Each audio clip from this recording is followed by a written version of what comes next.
The movie Dazed and Confessed isn't just a cult classic for its coming-of-age storyline, but also for its spectacular array of 1970s muscle cars that pretty much steal every scene they roar into.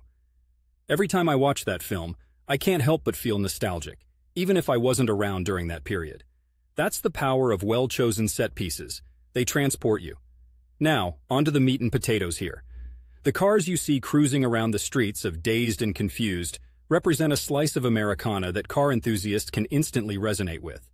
The iconic ride among the fleet is probably Wooderson's 1970 Chevrolet Chevelle SS.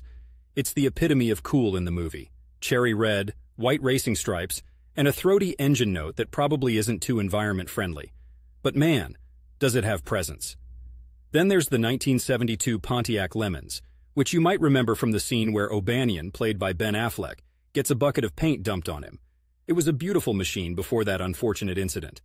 Also making appearances are the 1967 Pontiac GTO, 1970 Pontiac GTO Judge, and the 1974 Pontiac Firebird, adding more muscle to the mix.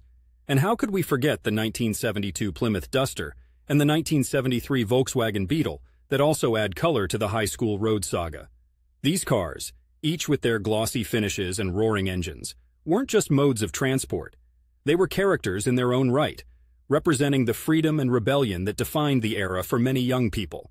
And this, in a nutshell, is what makes Dazed and Confused more than just a film. It's a time capsule, flirting with nostalgia, allowing us to peer into the rearview mirror at a time when life seemed to buzz by at the speed of a V8 engine on an open road. And living here in Portland, Oregon, where vintage cars have quite the aficionado following, every muscle car sighting on the streets feels like I'm getting a cameo appearance from one of the stars of Dazed and Confused.